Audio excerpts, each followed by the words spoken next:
Merci d'être avec nous, comme chaque jour sur 01net TV. Hier, durant notre 01 Live Hebdo, entre 18h et 18h30, nous avons évoqué le projet fou d'un musicien qui a envie d'avoir un baladeur un peu à son image, c'est-à-dire avec un son d'excellente qualité, Jérôme. C'est le Pono et c'est le projet du musicien Neil Young.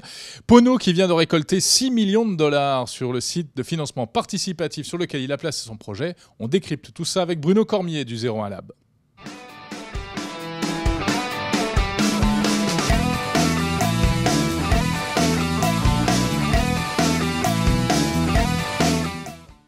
Et Pono est un baladeur en fait qui a été créé sous l'impulsion d'un fameux musicien qui s'appelle Neil Young, ouais, j'adore.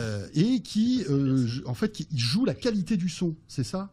Oui, alors ça fait 2 ou 3 ans que après le formidable essor du MP3, on se rend compte que le MP3 n'offre pas du tout une qualité sonore égale à celle des CD notamment, mais aussi des vinyles. Oui, il dit que c'est comme si on écoutait de la musique sous l'eau.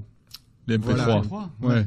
Oui, en fait. Bon, tout dépend de la qualité du MP3 parce qu'on peut avoir un bitrate élevé dans le MP3 aussi. Exactement. Alors il y a aussi le débat est vraiment ouvert puisqu'il y a beaucoup de connaisseurs audiophiles qui assurent qu'un MP3 à haut débit, c'est très difficile de faire la différence entre une qualité. Donc déjà il y a débat d'experts. Enfin, si on part du principe que le MP3 c'est pas terrible. Alors regardez-le ce Pono. Alors bon voilà. Voilà. On l'a déjà aperçu dans 01 Live, hein, mais là, ce qui est intéressant, la news, c'est qu'ils viennent d'atteindre 6 millions de dollars pour financer le projet sur Kickstarter. Enfin, c'est pas Kickstarter, mais c'est un équivalent. C'est Kickstarter. Un petit peu les barres. Un Toblerone. C'est explicité dans le projet. Il paraît que c'est pas top au niveau ergonomie d'ailleurs. Alors pourquoi ils ont fait cette forme-là? Pourquoi c'est gros? Parce que c'est pas un smartphone, c'est un baladeur qui est gros. Pourquoi il est gros? Alors pour deux choses. C'est que pour assurer la qualité du son, déjà, comme ils veulent tout mettre dans la qualité du son, c'est il faut écarter tous les composants de l'appareil pour éviter les interférences électriques, parce que le pire ennemi de la qualité sonore, c'est l'interférence électrique. Je ne sais pas si vous voyez, parfois on met un casque et on entend un petit un petit bzzz, ça c'est le problème d'isolation, le problème d'interférence. Et quand on éloigne les composants, donc on évite d'avoir ces parasites. Exactement, ça permet d'isoler les composants. Donc c'est extrêmement important pour l'audio, puisque l'audio est analogique. On a beau avoir des fichiers numériques, à la fin il faut les convertir en analogique, puisque les enceintes sont purement analogiques. Les enceintes ne sont pas numériques, elles font vibrer de l'air, et ce mouvement de vibration de l'air, c'est analogique. Alors Bruno, ce qui est intéressant avec ce projet, c'est que Neil Young donc, est à l'origine de la création du hardware, mais aussi de l'offre complète de l'écosystème, puisque lorsque ce baladeur sera disponible, je crois que c'est à la rentrée prochaine, on pourra télécharger de la musique sur un site dédié, et de la musique, on va dire, très haut de gamme, avec une qualité de définition de son qui est sans commune mesure. Voilà, il faut que les fichiers à la source soient de bonne qualité. Voilà, il y aura 4 niveaux de qualité, je crois. Ouais, voilà. Donc on revient donc toujours au remplaçant du MP3 dans ce domaine, c'est le FLAC. C'est ce qu'on appelle un fichier en compression sans perte. On n'aura pas de perte de qualité, pas de perte d'information.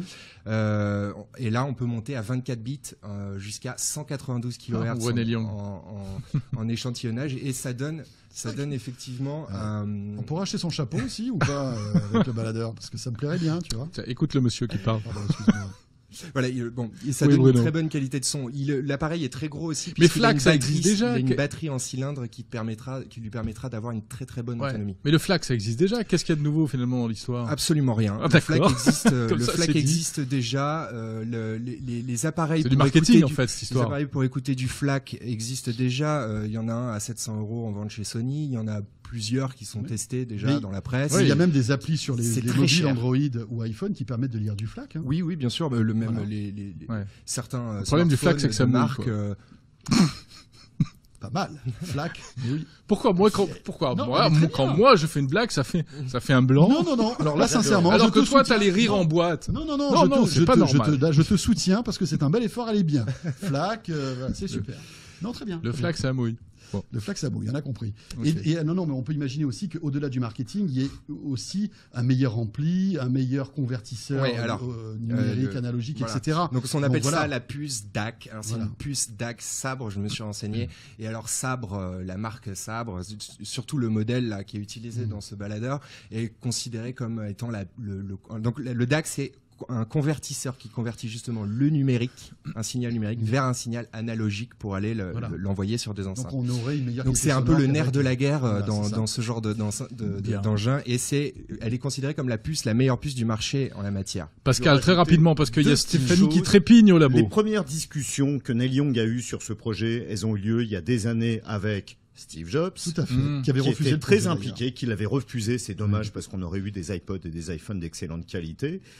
Et en France, il y a eu un projet un peu similaire qui s'appelle le MXP4 il y a quelques années, où il y avait, et qui a hélas pas marché, et ce serait bien qu'il revienne. C'est pas grave, c'est encore une invention française qu'on verra naître aux États-Unis. La photo, la vidéo, bien sûr. Bruno, pour terminer rapidement sur ce sujet, je vais encore casser l'ambiance. Je suis désolé, je suis encore sceptique sur ce projet. Bruno, mais c'est pas vrai. Déjà premièrement, si vous voulez profiter de la qualité audio lossless d'un FLAC et tout ça, il va falloir s'acheter un excellent casque, d'excellents haut-parleurs, puisque sinon vous ferez pas la différence du tout. Et deuxièmement, la qualité du son dans la musique, c'est un peu comme la présentation d'un plat dans un resto 3 étoiles, ça change pas vraiment le goût.